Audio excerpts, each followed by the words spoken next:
Thank you, Edouard. It's a pleasure and honor to be here at this famous walls of the Collège de France. It's my first time here, but I feel I know a lot about the institution, given the many conversations we have had about science, the world, and how to do science. And I had to run off for half an hour to serve on the board of governors of the Potsdam Institute for Climate Impact Research. And John Schellenhuber wanted to know where I am there in Paris, and I explained that I'm at the Collège. And one of the ministry types was there next to him and said, well, this would be something very civilized, probably also appropriate for our country as a role model. So I think it's a wonderful place to be at. What I and my co-authors over the past decade and a half or so have done is attempted to reconstruct at a high and appropriate time resolution the dynamics of climates, and with somewhat a strong emphasis in some of those records on tropical climate, and in particular the role of the hydrologic cycle, which probably matters as much or even more very often when it comes to the lower latitudes than just the temperature change. So I try to show you on a couple of examples on what we can do in paleoclimate research, the resolution we are having, and make two attempts, in this case the Mayan civilization and the Chinese dynastic history, to apply those data to argue at least about coincidence of major events for those civilizations. One of our country fellows, who some of us consider as to be one of the first Earth system scientists, is Alexander von Humboldt. And he's one of the first who made arguments based on his journeys and his observations and argued about the term climate, and also made then directly the connection to the atmosphere. And Edouard and I just a few weeks ago sat there together in Mainz and found out that probably it was together with the French scientist Guy de Sac and Alexander von Humboldt, who very much appreciated to be here in Paris to work with this French chemist, were those two probably heroes of science who were the first really to understand the implications on greenhouse gases quite a while ago. And I think it's worthwhile to mention, as this is the first spot I'm going to dwell on, is that Alexander von Humboldt made those extensive research journeys between 1799 and 1804. This was his journey, and this first spot he arrived is here at the coast of Venezuela. And what you see here, this little basin, it's called the Cariaco Basin. It's the second largest anoxic basin we have, and clearly one of the best climate archives the ocean has given to us, is what made Alexander clearly understand the role of tropical climate and what it means to be part of what's called a seasonal desert, with extreme humid and rainy situations, and then the dry seasons with severe droughts he discovered. And when you read that book, and this is actually a lovely read, this book by Andrea Wolf, and probably also other biographers, it's kind of remarkable that those guys survived those days under those conditions and came back home. But much of his clue came clearly from his visits to North and South America and Central America. So what I want to start with is a short movie animation which shows probably which is the second largest climate signal we have after days and night is summer and winter. This is a reflection of what you see here in colors. An annual animation starting in January, going through the year of global precipitation. So what's most prominent when we think from outer space, basically, about planet Earth, it's a blue planet, and then we have those clouds, in particular this tropical rain belt, which we call the intertropical convergence zone. And as you see now, it's a January, it's a winter situation. It's at this southerly position, right? So when there's a cold northern hemisphere, the temperature gradient is physically pushing the ITCC to somewhat south of the equator, and then in summer it goes significantly, travels north. And what matters for this presentation is that you pay attention to here, Central America, And you see that this, what we see here, is also quite relevant for Yucatan when it comes later to the Mayan civilization.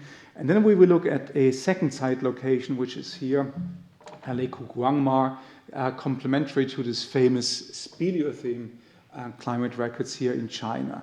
But all of this is basically part of the same annual swing of the intertropical convergence zone. And the intertropical convergence zone can change quite significantly, which of course matters to bring rain when it's appropriate for example, those corn farmers on Yucatan, or what's even more dramatic, of course, today, to bring the monsoonal rainfall to Asia. And the position of the ITCC basically today matters for something like 3 billion people, right? So if for example, in an El Nino year, when the ITCC stays further south, there's a failure in the monsoonal rainfall that happens often in El Nino years. It's even today with modern technology, quite a very often catastrophic situation. So what we try to do is look at past records and make some of the inferences. So we start here with this movie in January, right? Now we go in February, we go out of the north, we go into summer, Northern Hemisphere summer, May, June, now the rainfall is in Yucatan, monsoonal rain has started, August, September, October, and now basically the ITCC over that annual course is going back. So please keep this picture in mind, because much what we see also in the past climate system happens ultimately on the same physics which controls the rainfall of the ITCC. And that's very much a temperature gradient to the northern hemisphere and the southern hemisphere, what this rainfall belt would do to us and for us. This is one example of a strong El Nino situation. This is the 1983 El Nino. What you see here are the sea surface temperature, or the ITCC is defined as that part of the ocean, the atmosphere, which is the warmest. Here's what we just have seen, the northerly, summerly, rainy season position when it comes here to the Cariaco Basin. And this is the winter position where you have then a drought in the region and stronger trade winds, which matter to the sediments. We will look at the Cariaco Basin. And an El Nino situation is like a more extreme winter and a prolonged drought, as the ITCC, that's usually at 6 degrees north on average, moves in an El Nino year towards on or south of the equator. The entire hydrological cycle of the planet is changing hemispheres, but also is moving then across the Pacific, for example, as the warm pool you see here is moving. So a very big difference in global rainfall. And in particular for the Cariaco Basin, just like in the winter situation that matters for the next minutes, is that in an El Nino situation, and it was also in the past El Ninos, the 83, also the last one, the 97, 98, for example, here in Yucatan, that's where the Mayan civilizations lived, 97, 98, half of the forest burned down, right? So there's drought, there's fire, and all the problems here of a seasonal desert. In the Cariaco Basin, what you get from this seasonal variation, summer, winter, and then even more severe in El Nino situation, are what Edouard has already shown, one of the best sediment sequences we have, which are annually laminated, warped, what we call that. So you get those annual light dark layers, and we can use many measurements now to measure those warps. One comes by just looking at, with high resolution color scanners, kind of primitive but still very effective, looking at dark light. We can use so-called XRF scanner or laser ablation, ICP-MS methods and whatever to look at the chemical content. And basically in a simple world, you could say that when it rains more, you get more rainfall and river runoff, which are clay minerals, which are darker and are enriched in iron. So you can make reasonably simple inferences by using those different parameters on the position of the ITCC and produce rainfall records. Even though this is about the last 2,000 years, I thought I'll start the presentation, Edouard has shown a little bit about it, by looking at the last 100,000 years to give you an impression on the full dynamics of the system. So we do talk about the last 2,000 years, and we will see This is all but boring, particularly when it comes to tropics. So what you see here, this is 100,000 years or 110,000 years before present. This is today. Basically, one temperature record of Greenland, the Kariako Basin, in this case, a color record with lighter and darker colors, and the same color record at the Arabian Sea. We can, with modern techniques, do this at a very high resolution. These are, it's a smooth curve, but it has 800,000 data points. So the time resolution we have is many measurements per year. So we really are arrived at many parts of this record at an annual resolution. So what we observe is this is the Ice Age, which ends here somewhere, well, at 14,600 years ago, really with the glacial termination. CO2 goes up a little earlier, where we have this very wild climate fluctuation. They're called the Dunskard-Oeschger events, and they always culminate, and a couple of them in when the northern hemisphere was the coldest, the Gulf Stream system was shut off, in the so-called Heinrich events. What was new, basically, and just started the work when I was a PhD student some 20 years ago, once the ice core people have discovered that there are those basically huge climatic swings, probably 8 degrees Celsius temperature change in less than a decade, that they're also seen in the tropics and in the Kariako Basin. That basically means that all of those extreme events, in particular those Heinrich events, and also there in the Arabian Sea, being a reflection of the Indian monsoon, just like the ITCC picture, when the northern hemisphere is at its coldest, just like winter, the rain belt is pushed towards the south, right? And that happens here in very extreme amplitude fluctuations of the Kariako Basin in the Americas, and also in the monsoonal system. So you could basically argue that when the North Atlantic is off, there was no Gulf Stream system. The ITCC, and there's many other evidences from our community, was south of the equator. And if you look at this, there was probably very little or almost no monsoonal rainfall in Asia. Can you imagine what the world would look like for those 2.5–3 billion people if there would be a permanent monsoonal failure? But this is, of course, an ice age scenario with very large amplitudes. I'm going to show you one more example.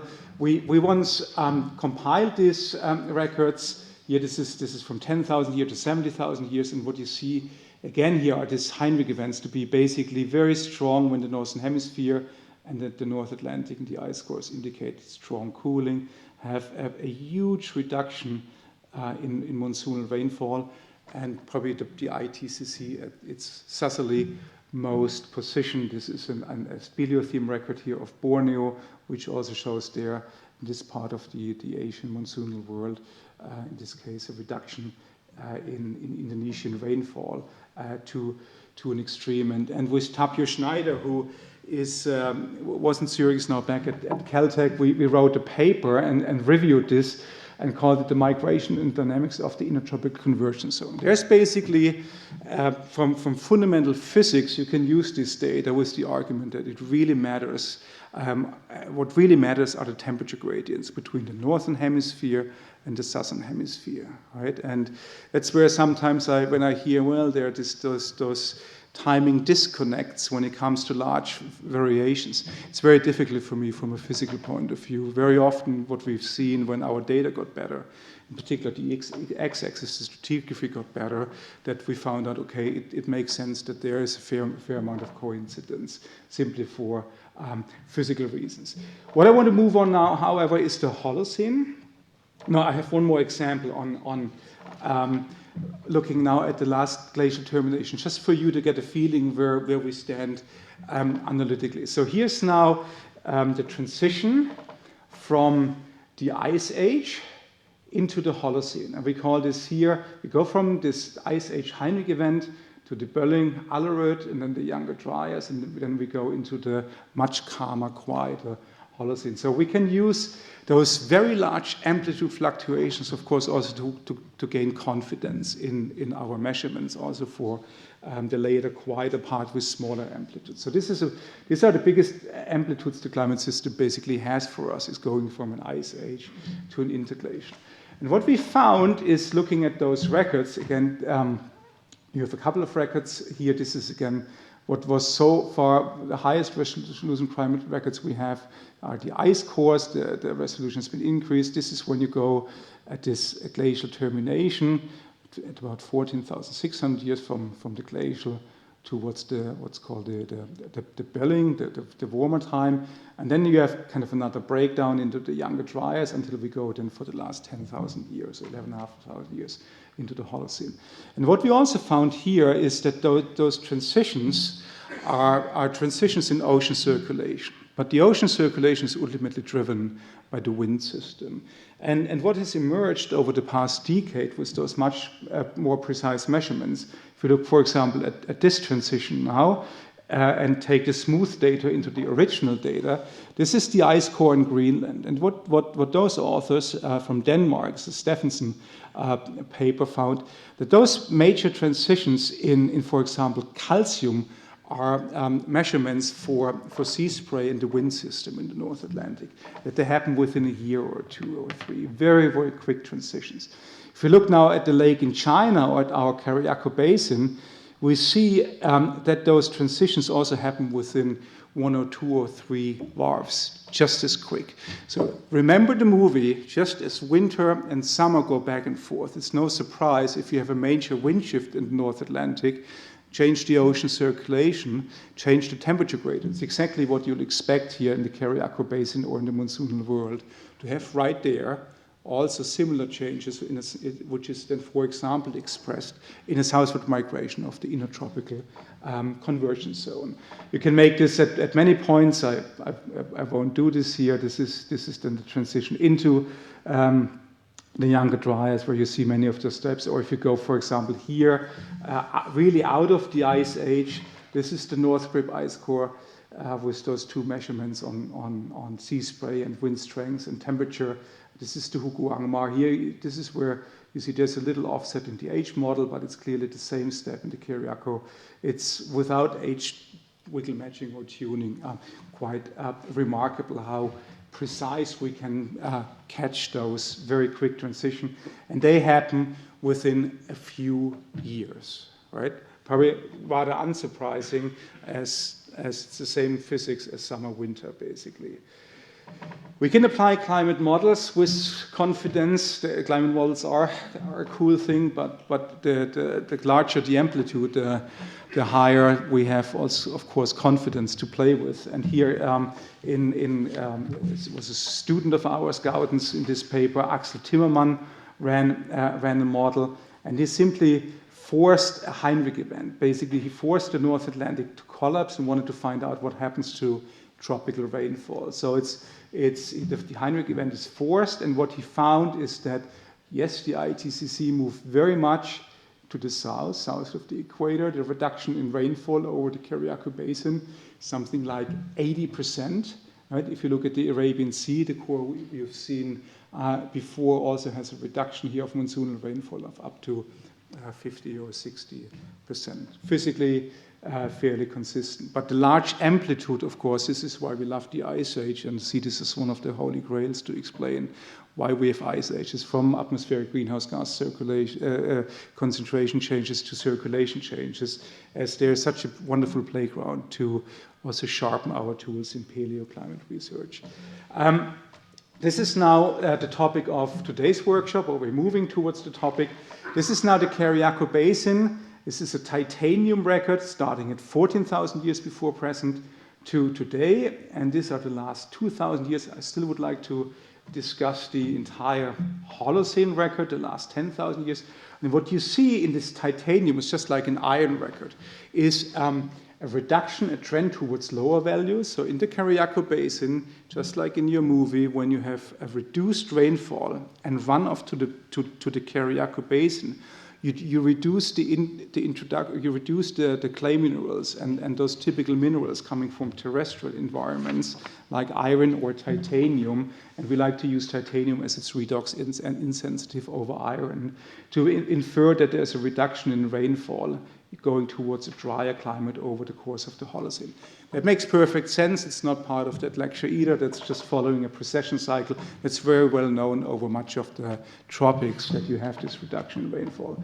It was remarkable when we did those measurements. It was basically it's a long time ago when we had first those so-called XRF scanners in hand and can use basically these sediment cores. This is something like a 10-meter sediment core, the upper 10 meter of a 200-meter sediment core, to measure here in a 2-millimeter time resolution, which is a measurement every few years. So what we found is that here again the cool younger dryas is drier here, and then we get this trend over the Holocene, and this is probably the onset of the modern El Nino, the ENSO system. When an ENSO in that part of the world would set on, you would get drier conditions, and then you have for a couple of the past 3.8 millennia, those larger variabilities, which can be at least in parts explained by ENSO variations. What you also see, and this is what you've seen in some of the previous talks, previous 3 talks, is that we've been extremely lucky because that Cariaco Basin core we've used here is done with the ocean drilling program. This is a very big drill ship with a very big coring instrument. And it's very unusual that those big, heavy coring instruments preserve the upper centimeters of core. So in this case, the drillers were so good and so precise that they could even catch what's here a little ice age. This is one of the very few little ice ages we get in marine sediments with big instrumentation. And here, I agree with the medieval warm period. One probably shouldn't use it. I call it here the medieval wet period, and the times which was relevant in, for example, the Mayan society. So we'll see this now in further detail. And what's of course great fun when you have those time series is to play a little bit with civilizations. So one of the very remarkable civilizations in that part of the world on Yucatan is the Mayan civilization. And the Mayan civilization did extremely well in their classic phase, and then in the 800s collapsed. And the Mayans have been, and it makes it very relevant for today, and absolute masters of adjusting their society to the environment. Right? They were living ever since in the seasonal desert, and many of the cities, and this is probably one of the most spectacular ones, Tikal in Guatemala, have been built, and probably some of you know those places from having visited. Others have seen it in the Star Wars movies, and they've been very well exposed as cisterns.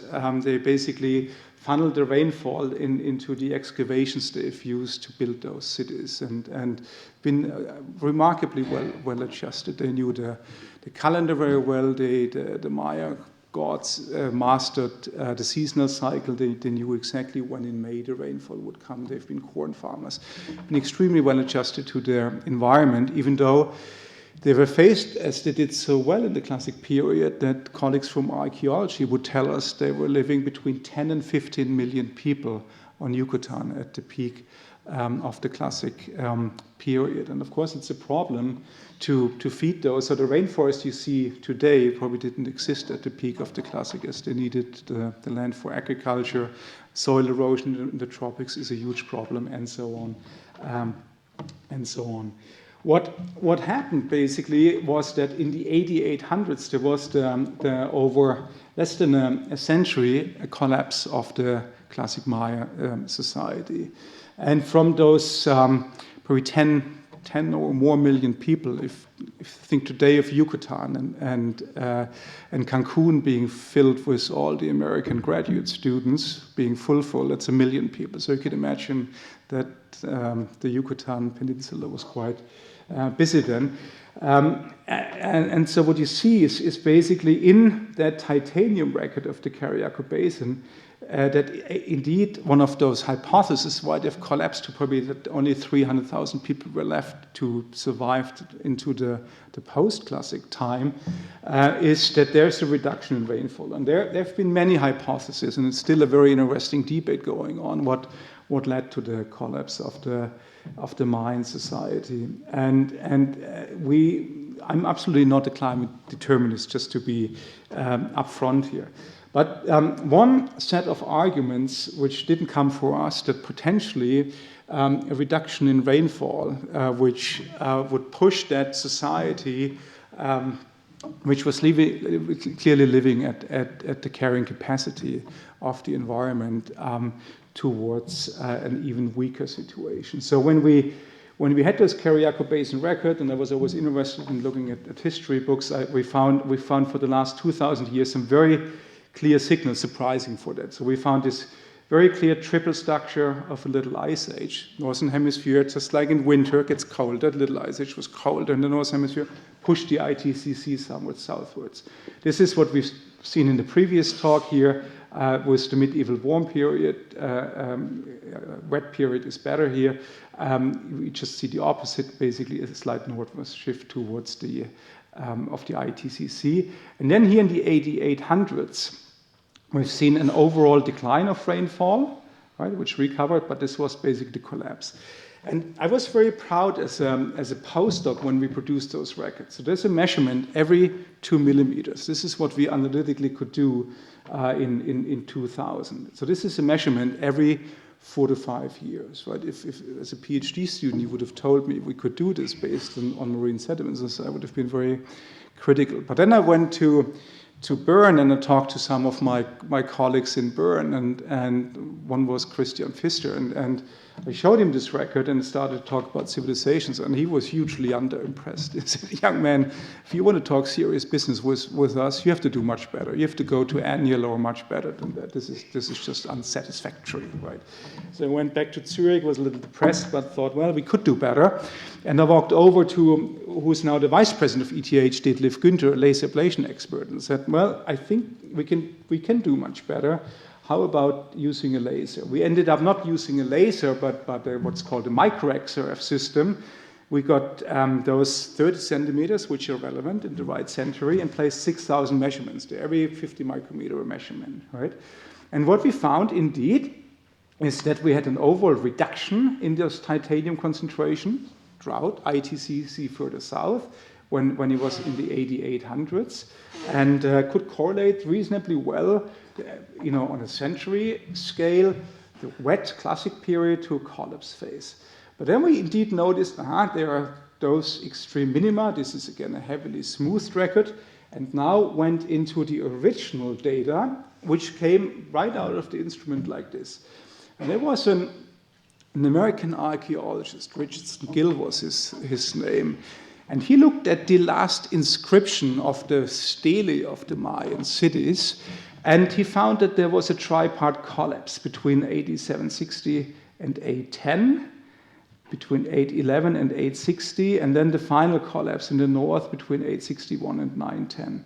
And of course, what lacked was a rainfall record. So what we could provide, even though it's far away, but it's the same ITTC swing, is that indeed we had something like every 50 years, those extreme minima, which could be extreme situations of a southerly ITCC, which would be translating to drought in the region, which lasted 9 years, 3 years, and 6 years. And they seem to coincide by just counting the varves, knowing that we're in the right century, to those three major phases of collapse. And for example, a city like Tikal, they've been very good to survive a year, even 2 years of drought. The third was a catastrophe. So they knew about El Niños all the time. You had an El Niño, which was a situation of drought. And it's known that you had sometimes those extensive phases, which could be, and there have been a couple of modeling studies, whatever, seen to be like an extended period of multi-year El Niño. So physicists think that you have this thermocline east-west shift, but it can also be an up and down shift. So it's physically not impossible at all to do that. So what we could provide was a rainfall record here, also satisfactory for our colleagues in Bern, with many measurements per year. Richardson Gill was criticized, and those of you who have been on Yucatan, there's a big rainfall gradient, and they collapsed the last where there was the least rain. It should have been the opposite.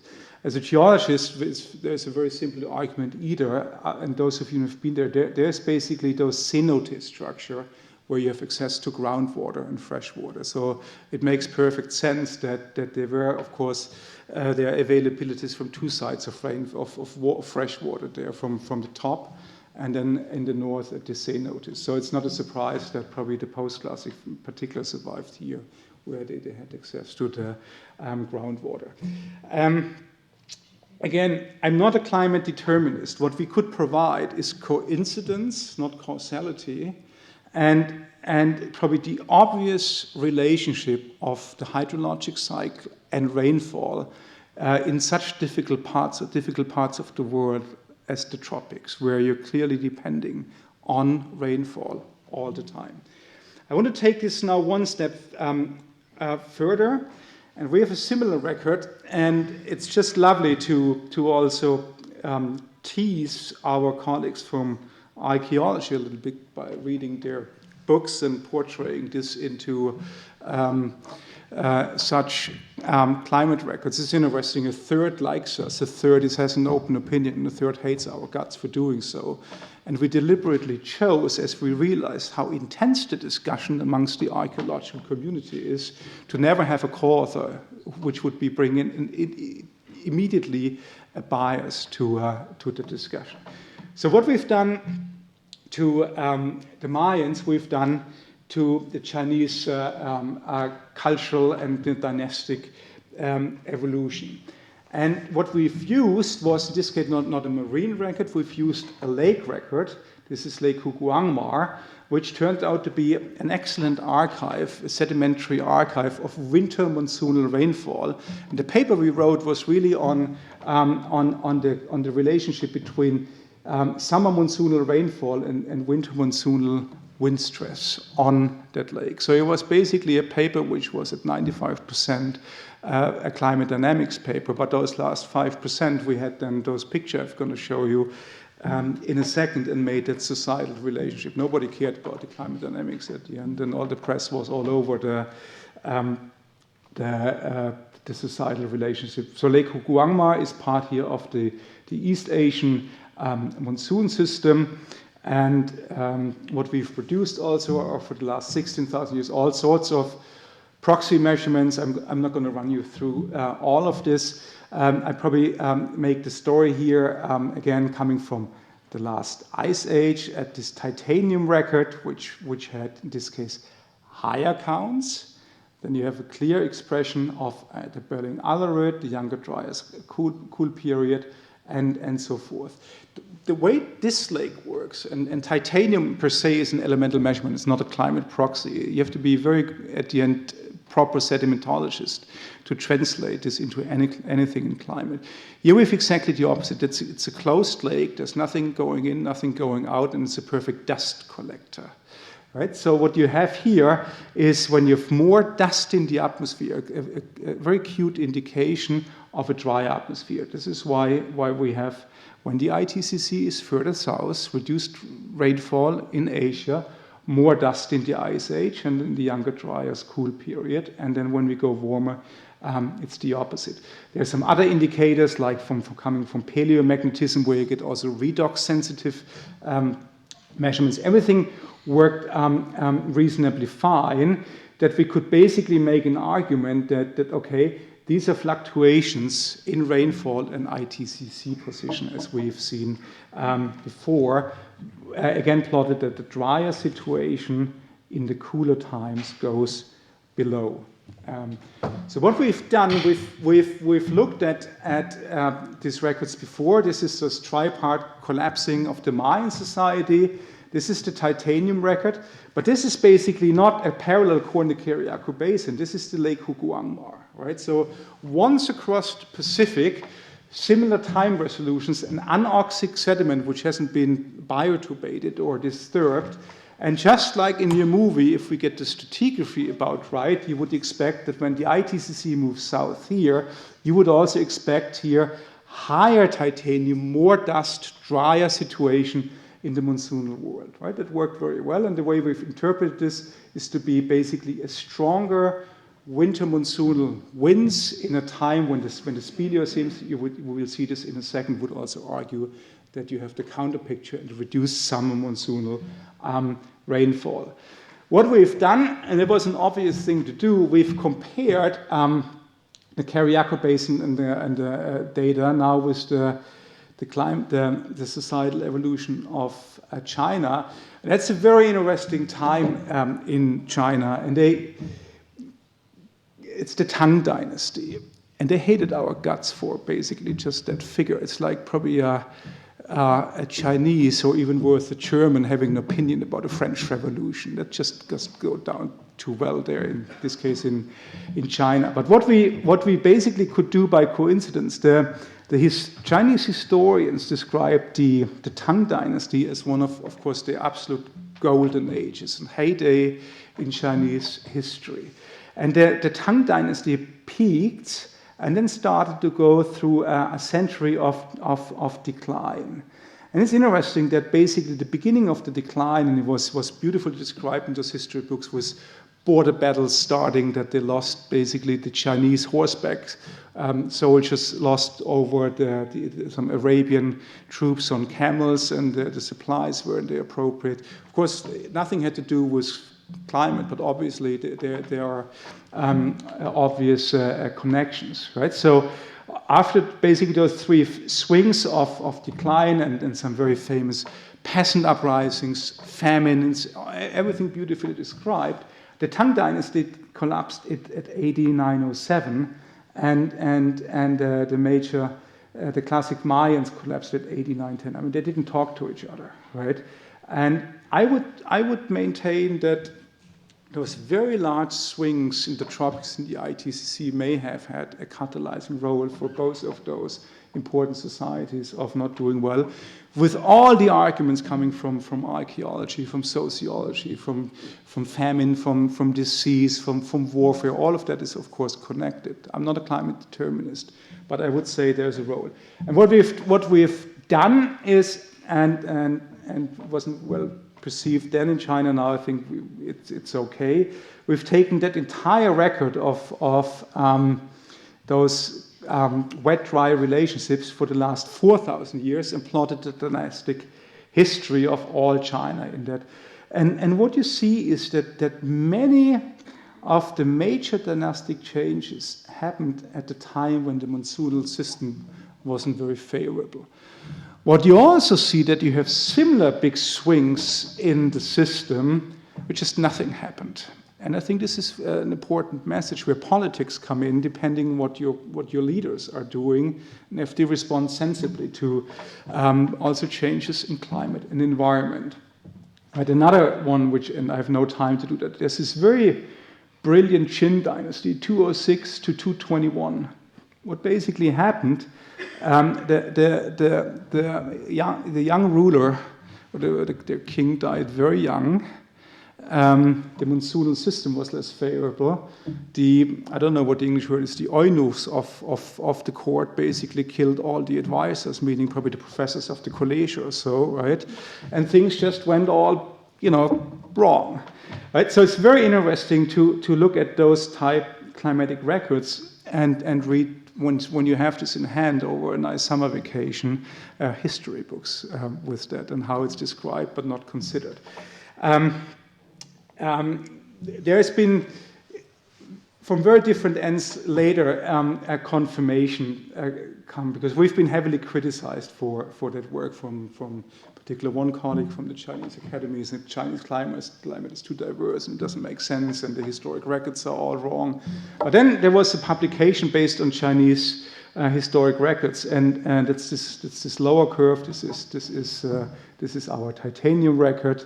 And this is a temperature reconstruction. But when we see those minima, indeed, it did correlate quite well with a wet-dry index based on historical records in China. And here again, you see some of those major rebellions, like the Anxi rebellion, the Huangzhou, and the end of the Tang. So also, when you compare this in some details, there was a lovely confirmation that by probably good dating and appropriate resolution, something was appropriate in the Anxi record. The most beautiful confirmation coming also from paleoclimate came then a few later from from a record by the Hai Cheng and Larry Edwards group. This is now plotted, the only plot I have in the wrong direction. So this is today, this is 2000. This is a speleothem record, and it's a very happy and lucky speleothem, as the x-axis, the h-axis, has an error bar of plus minus 1 to 3 years, right? It's one of the best dated speleothems. And what they could show based on here a delta 018 record, which is used as a precipitation record in one of these Chinese caves, is that they had a very precise dating here of a drought at the end of the Tang Dynasty, and then have here also this structures of the Little Ice Age you've seen from before. So 10 years later or so, we have several of those records which did confirm that we had probably had the right timing, touch, and amplitudes to make those arguments. I've shown this record to a friend when we published it. She's a professor for psychology in Switzerland. And she said, it's kind of remarkable if you think of man-made climate change on how little we have learned. And it's probably true. And if you think of that gathering, and it's one of the pictures we Germans like to show, this is Schiller, this is Wilhelm von Humboldt, this is Alexander von Humboldt, and this is Goethe in a gathering they had 1793. So it was probably a time in our history where things were reasonably civilized, and you could imagine that they had kind of an intellectual discussion at a level which would be held here at the Collège de France, right? And you know, Alexander, for example, you know, would basically bring to paper sentences like that: through the destruction of forests, through the distribution of water, and through the production of great masses of steam and gas at the industrial times, right? These were the first very clear inferences, probably together with Guy-Lussac, on greenhouse gases. So with the reference to my psychology colleague, I've allowed myself to modify this picture a little bit. And you know this gentleman with his iPhone, kind of a little touch here with Goethe. And he would say in November 2012 that the concept of global warming was created by and for the Chinese and is all hoax. So you really wonder how we did evolve. I very much appreciated Emmanuel Macron to make the planet great again. So I think there is a role for us still. It was Amos, you American, you'll forgive me here, in that world. And on a more serious note, I like to conclude that it's the rate of climate change. It's really those decadal swings on a background, which we do now on a century scale, which really matters, maybe as important as mean climate for the socio-political impacts, as rapid change may be more easily lead to disconnects between social polities and environmental realities. And that seems to be still very true till today. Thank you for your attention.